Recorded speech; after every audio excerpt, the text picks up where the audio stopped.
بسم اللہ الرحمن الرحیم۔ السلام علیکم ورحمۃ اللہ وبرکاتہ۔ آج ہماری جو ویڈیو ہے اس کا جو ٹاپک ہے وہ یہ ہے کہ فرعونیوں پر لگاتار 5 عذاب نازل ہوئے اللہ کی طرف سے۔ آج ہم اس ویڈیو میں ان 5 عذابوں کا ذکر کریں گے اور یہ بتائیں گے کہ کس طرح سے ان پہ یہ عذاب نازل ہوئے اور کس وجہ سے۔ ہم اپنی ویڈیو کا آغاز کچھ اس طرح سے کرتے ہیں کہ جب حضرت موسیٰ علیہ السلام کا عصا جو تھا وہ اژدہا بن کر جادوگروں کے سانپوں کو نگل گیا تو جادوگر سجدے میں گر کر ایمان لے آئے، مگر فرعون اور اس کے متبعین نے اب بھی ایمان قبول نہیں کیا، بلکہ فرعون کا کفر اور اس کی سرکشی اور زیادہ بڑھ گئی۔ اس نے بنی اسرائیل کے مومنین اور حضرت موسیٰ علیہ السلام کی دل آزاری اور ایذا رسانیوں میں بھرپور کوششیں شروع کر دی، اس طرح اور طرح طرح سے ستانا شروع کر دیا۔ فرعون کے مظالم سے تنگ آ کر حضرت موسیٰ علیہ السلام نے اللہ تعالیٰ کے دربار میں اس طرح سے دعا مانگی کہ اے میرے رب، فرعون زمین میں بہت ہی سرکش ہو گیا ہے اور اس کی قوم نے عہد شکنی کی ہے، لہٰذا تو انہیں ایسے عذابوں میں گرفتار فرما لے جو ان کے لیے سزاوار ہو اور میری قوم اور بعد والوں کے لیے عبرت ہو۔ حضرت موسیٰ علیہ السلام کی دعا کے بعد اللہ تعالیٰ نے فرعونیوں پر لگاتار 5 عذابوں کو مسلط فرما دیا۔ سب سے پہلا عذاب جو ان پہ نازل ہوا تھا وہ تھا طوفان۔ ناگہانی ایک ابر آیا، یعنی کہ ایک بارش اور طوفان آیا اور ہر طرف اندھیرا چھا گیا۔ پھر انتہائی زوردار بارش ہونے لگی، یہاں تک کہ طوفان آ گیا اور فرعونیوں کے گھروں میں پانی بھر گیا اور وہ اس میں کھڑے رہ گئے اور پانی ان کی گردنوں تک آ گیا۔ ان میں سے جو بیٹھا وہ ڈوب کر ہلاک ہو گیا، نہ ہل سکتے تھے نہ کوئی کام کر سکتے تھے۔ ان کی کھیتیاں اور باغات طوفان کی دھاروں سے برباد ہو گئے۔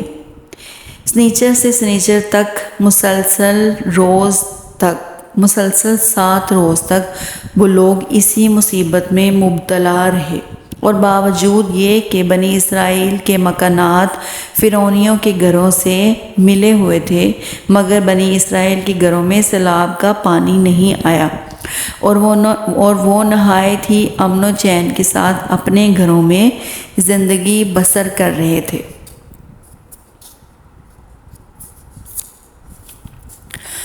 جب فرعونیوں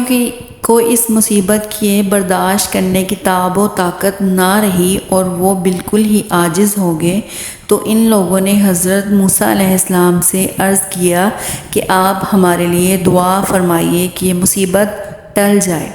تو ہم ایمان لائیں گے اور بنی اسرائیل کو آپ کے پاس بھیج دیں گے۔ چنانچہ آپ نے دعا مانگی تو طوفان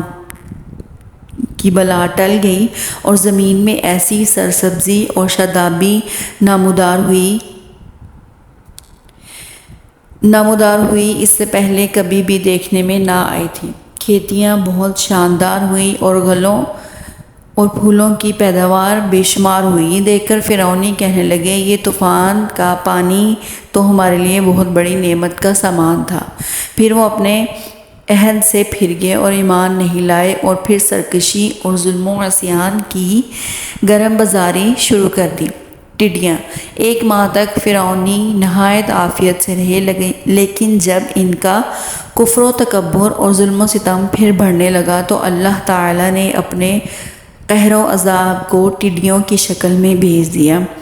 کہ چاروں طرف سے ٹڈیوں کے جھنڈ آ گئے جو ان کی کھیتیوں اور باغوں کو یہاں تک کہ ان کے مکانوں کی لکڑیاں تک کھا گئیں،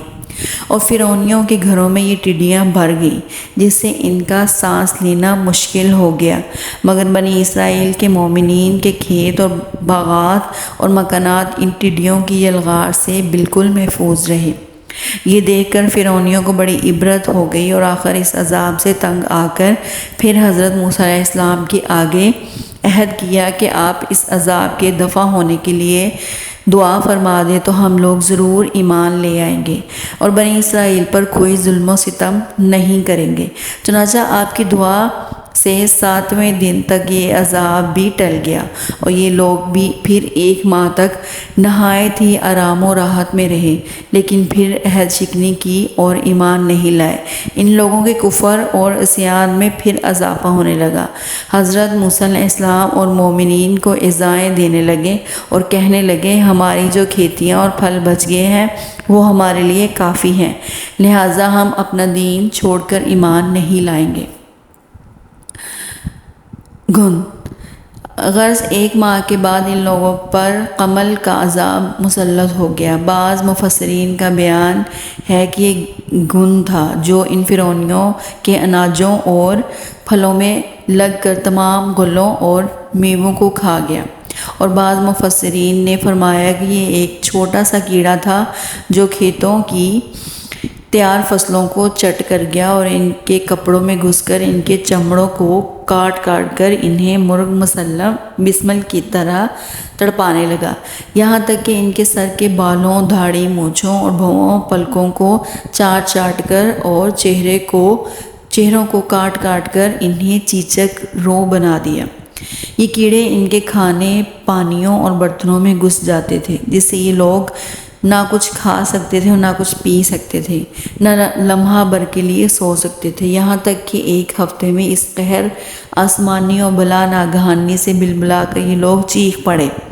اور پھر حضرت موسیٰ علیہ السلام کے حضور حاضر ہو کر دعا کی درخواست کرنے لگے اور ایمان لانے کا عہد دینے لگے۔ چنانچہ آپ نے ان لوگوں کی بے قراری اور گریہ زاری پر رحم کھا کر دعا کر دی اور یہ عذاب بھی رفع دفع ہو گیا، لیکن فرعونیوں نے پھر اپنے عہد کو توڑ ڈالا اور پہلے سے بھی زیادہ ظلم و عدوان پر کمر بستہ ہو گئے۔ پھر 1 ماہ کے بعد ان لوگوں پر مینڈک کا عذاب نازل ہو گیا۔ ان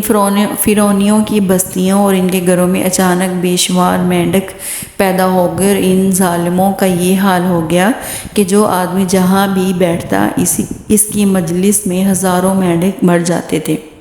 کوئی آدمی بات کرنے یا کھانے کے لیے منہ کھولتا تو اس کے منہ میں مینڈک کود کر گھس جاتے۔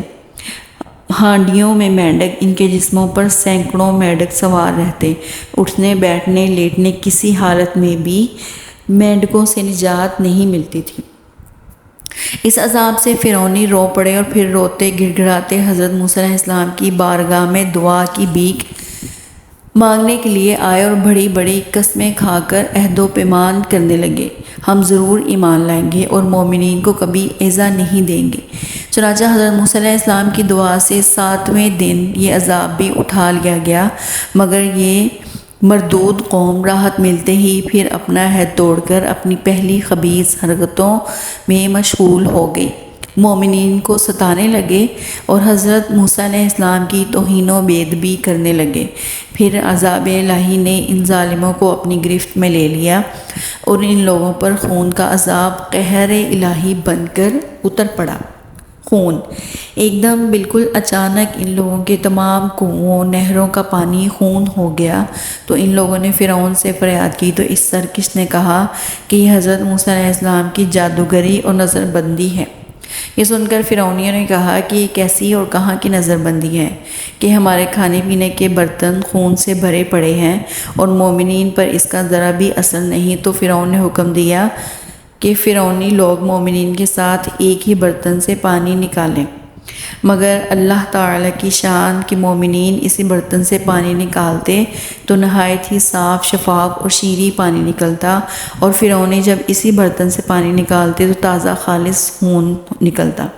یہاں تک کہ فرعونی لوگ پیاس سے بے قرار ہو کر مومنین کے پاس آئے اور کہا کہ ہم دونوں ایک ہی برتن سے ایک ہی ساتھ منہ لگا کر پانی پئیں گے، مگر قدرت الہی کا عجیب جلوہ نظر آتا ہے، ایک ہی برتن سے ایک ساتھ منہ لگا کر پانی پیتے، مگر مومنین کے منہ میں جو جاتا وہ پانی ہوتا اور فرعون والوں کے منہ میں جو جاتا وہ خون ہوتا تھا۔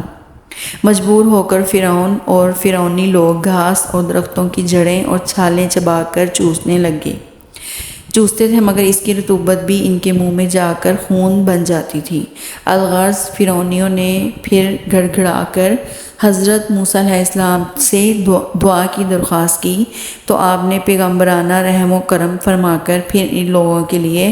دعائے خیر فرما دی تو 7ویں دن اس خونی عذاب کا سایہ بھی ان کے سروں سے اٹھ گیا۔ الغرض ان سرکشوں پر مسلسل 5 عذاب آتے رہے اور ہر عذاب 7ویں دن ٹلتا رہا اور ہر 2 عذابوں کے درمیان 1 ماہ کا فاصلہ ہوتا رہا، مگر فرعون اور فرعونیوں کے دلوں پر شقاوت اور بدبختی کی ایسی مہر لگ چکی تھی کہ پھر بھی وہ ایمان نہیں لائے اور اپنے کفر پر اڑے رہے اور ہر مرتبہ اپنے عہد توڑتے رہے، یہاں تک کہ اللہ تعالیٰ کے قہر و غضب کا آخری عذاب آ گیا کہ فرعون اور اس کے متبعین سب دریائے نیل میں غرق ہو کر ہلاک ہو گئے اور ہمیشہ کے لیے اللہ کی دنیا اور ان عہد شکنوں اور مردودوں سے پاک و صاف ہو گئے، اور یہ لوگ دنیا سے اس طرح نیست و نابود ہو کر دیے گئے کہ روئے زمین پر ان کی قبروں کا نام و نشان بھی باقی نہ رہ گیا۔ قرآن مجید میں ان 5 عذاب کی تصویر کشی کچھ اس طرح سے کی گئی ہے۔ سورہ اعراف میں اور سورہ صاد میں ان کا ذکر کچھ اس طرح سے کیا گیا ہے، تو بھیجا ہم نے ان پر طوفان اور ٹڈی اور گند اور مینڈک اور خون، جدا جدا نشانیاں، تو انہوں نے تکبر کیا اور وہ مجرم قوم تھی، اور جب ان پر عذاب پڑتا کہتے اے موسیٰ ہمارے لیے اپنے رب سے دعا کرو اس عہد کے سبب جو اس کا تمہارے پاس ہے، بے شک اگر ہم پر سے عذاب اٹھا دو گے تو ہم ضرور تم پر ایمان لائیں گے اور بنی اسرائیل کو تمہارے ساتھ کر دیں گے۔ پھر جب ہم ان سے عذاب اٹھا لیتے ایک مدت کے لیے جس تک انہیں پہنچنا ہے، جبھی وہ پھر جاتے تو ہم نے ان سے بدلہ لیا تو انہیں دریا میں ڈبو دیا، اس لیے ہماری آیتیں جھٹلاتے اور ان سے بے خبر تھے۔ اس سے ہمیں درس ہدایت یہ بھی ملتی ہے کہ عہد شکنی اور اللہ کے نبیوں کی تکذیب و توہین کرنا کتنا بڑا اور ہولناک جرم عظیم ہے۔ اس کی وجہ سے فرعونیوں پر بار بار عذاب الہی قسم کی صورتوں میں اترا، یہاں تک کہ آخر میں وہ دریا میں غرق کر کے دنیا سے فنا کر دیے گئے۔ لہٰذا ہر مسلمان کو عہد شکنی اور سرکشی اور گناہوں سے بچتے رہنا لازم ہے، کہیں بدعمالیوں کی نحوستوں سے ہم پر بھی قہر الہی عذاب کی صورت میں نہ اتر پڑے۔ اس لیے ہمیں چاہیے کہ جو کوئی گناہ کر رہا ہے یا کسی پر ظلم ہو رہا ہے یا زناکاری یا بدعمالی یا بدفعلیاں ہو رہی ہیں، ہمیں اس کے لیے آواز اٹھانی چاہیے اور اللہ تعالی ہمیں اس کی توفیق دے۔ ہمیں اس کا زبان سے بھی نفرت کرنی چاہیے، نفرت کا اظہار کرنا چاہیے، دل سے بھی کرنا چاہیے، اور جہاں تک ہمارے اختیار میں ہے ہم اس اختیار کو استعمال کرتے ہوئے اس گناہ کی کرنی چاہیے، اس گناہ سے بچنے کی مزاحمت کرنی چاہیے اس گناہ کی، اور لوگوں کو اس کا اویئرنیس دینی چاہیے کہ یہ برائی ہے، نہ کہ اس کو نارملائز کیا جائے، جیسے کہ آج کل شوبز میں بھی دکھایا جا رہا ہے بد فعلی کو اور دوسرے گناہوں کو جو بڑے بڑے اور گناہ کبیرہ ہے اس کو نارملائز کرنے کی کوشش کی گئی ہے۔ اللہ تعالی ہمیں اس کو سمجھنے کی توفیق عطا فرمائے اور اس پر عمل کرنے کی بھی توفیق عطا فرمائے، یعنی کہ گناہ سے بچنے کی توفیق عطا فرمائے، آمین یا رب العالمین۔